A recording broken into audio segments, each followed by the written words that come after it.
মার্কিন হামলা ইরানে আর ইরানে মার্কিন হামলার মাধ্যমেই কিন্তু চরম একটা বিপর্যয় পরিস্থিতি পড়ে গেছে সমগ্র বিশ্ব। A short time ago, the U.S. military carried out massive precision strikes on the three key nuclear facilities in the Iranian regime, Fordo. তৃতীয় বিশ্বযুদ্ধের দামামা কিন্তু অলরেডি বেজে উঠেছে বলা যায়, কারণ মধ্যপ্রাচ্যে মার্কিন বিভিন্ন ঘাঁটি থেকে ইরানের উপর হামলা কিন্তু এটার একটা অনবদ্য নজির। সেই দিক থেকে আগামীতে তৃতীয় বিশ্বযুদ্ধের কতটা দ্বার প্রান্তে বিষয়টা আমাদের স্পষ্টভাবে বুঝতে হবে।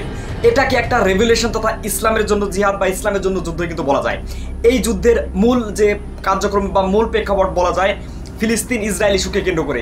সেই দিক থেকে নির্যাতিত ফিলিস্তিনের পক্ষে দাঁড়িয়েছিল ইরান, এটা আমরা শুরু থেকে লক্ষ্য করেছি।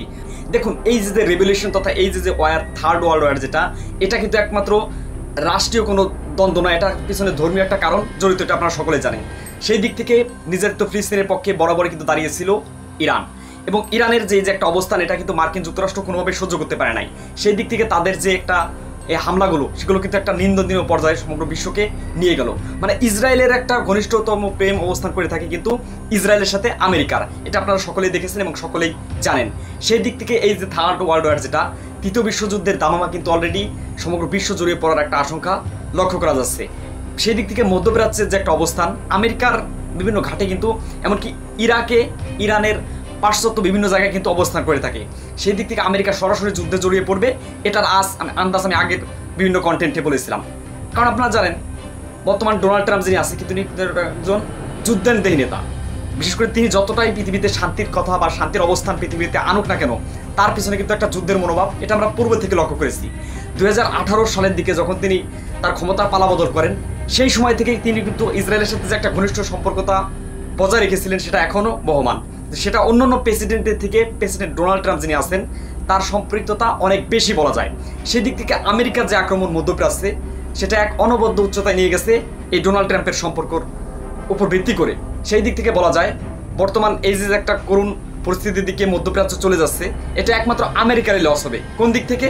আমেরিকা যখন ইরাক আক্রমণ করেছিল সাদ্দাম হোসাইনের নেতৃত্বের বিষয়কে কেন্দ্র করে বা সেখানে পারমাণবিক অস্ত্র আছে এই বিষয়কে কেন্দ্র করে, সেটা কিন্তু পরবর্তীতে কোনোভাবেই প্রুফ বা প্রমাণিত হয়নি।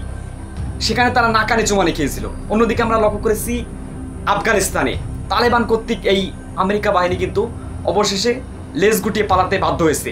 ঠিক তার 3 গুণ পরিস্থিতি খারাপ হবে এই ইরাক আক্রমণের মাধ্যমে, ইরান আক্রমণের মাধ্যমে। কারণ জানেন আপনারা ইরানি বাহিনীরা কিন্তু যথেষ্ট শক্তিশালী। মানে ইরাক এবং ইরান দুই দিকটার কথা অনেকটা সিমিলারিটি পর্যবেক্ষণ করা যায়। সেই দিক থেকে ইরানের বর্তমান যিনি আছেন আয়াতুল্লাহ আলী খামেনি, তাকে শেষ করার যে একটা প্রয়াস তারা লক্ষ্য করেছে, এটা কিন্তু তাদের একটা নিম্নজগৎ জায়গায় নিয়ে যাবে। এবং সমগ্র মুসলিম বিশ্বের সাপোর্ট তারা না পেলেও বিশেষ করে চীন এবং রাশিয়ার একটা অনবদ্য সাপোর্ট কিন্তু তারা অবশেষে পেয়ে যাবে বলা যায়। একই সাথে বিশ্বের এক অন্যতম পরাশক্তি উত্তর কোরিয়া কিন্তু মুসলমানের পক্ষে আছে বা ইরানের পক্ষে হয়ে কাজ করবে সেটা বলার অপেক্ষা রাখে না। সেই দিক থেকে আগামীতে পরিস্থিতি কোন দিকে যায়, হুতি হিজবুল্লাহ যারা আছে বা হামাসের পূর্ণ সমর্থন কিন্তু পেতে যাচ্ছে ইরান। সেই দিক থেকে আগামীর যে একটা পরিস্থিতি এবং প্রেক্ষাপট সেটা সময় আমাদের বলে দেবে। তখন কথা হচ্ছে জর্ডানের বিষয়ে আর একটা কথা না বললে নয়। জর্ডান কিন্তু পুরোপুরি একটা মুসলিম দেশ হয়েও সব সময় ইসরায়েলের পক্ষে অবস্থান করেছে, এটা আপনারা পূর্ব থেকে লক্ষ্য করেছেন। সাম্প্রতিক যে সময়গুলোতে বিভিন্ন তর্ক বিতর্কের মাধ্যমে এই যে যুদ্ধ একটা দামামা বেজে উঠেছে, সেখানে জর্ডান পুরোপুরি ইসরায়েলের পক্ষে। তাদের উপর দিয়ে যদি কোনো মিসাইল বা কোনো ধরনের অ্যাটাক হয়ে থাকে সেটা তারা ঠেকিয়ে দেয়, কারণ ওই অ্যাটাকটা কিন্তু ইরানের উপর হতে পারে, বা ইসরায়েলের উপর যে অ্যাটাকগুলো হয় সেটা তারা পূর্ণাঙ্গভাবে সেটা ঠেকিয়ে দেয়। অথচ ইরাকের দিকে বা ইরানের দিকে যেগুলো ছুড়ে যায় সেগুলো কিন্তু নিয়ে তাদের কোনো মাথা ব্যথা নেই। যাই হোক, থার্ড ওয়ার্ল্ড ওয়ার তথা তৃতীয় বিশ্বযুদ্ধ একটা কঠিন পরিস্থিতির মুখে পৃথিবীকে ঠেলে দিচ্ছে। এটা নিয়ে আপনার অবস্থা কী, আপনি এটা নিয়ে কী বলতে চান সেটা অবশ্যই কমেন্ট করে মন্তব্যের ঘরে লিখে জানাবেন। তো আপনাদের সাথে দেখা হবে নতুন আরেকটি পর্বে। আসসালামু আলাইকুম।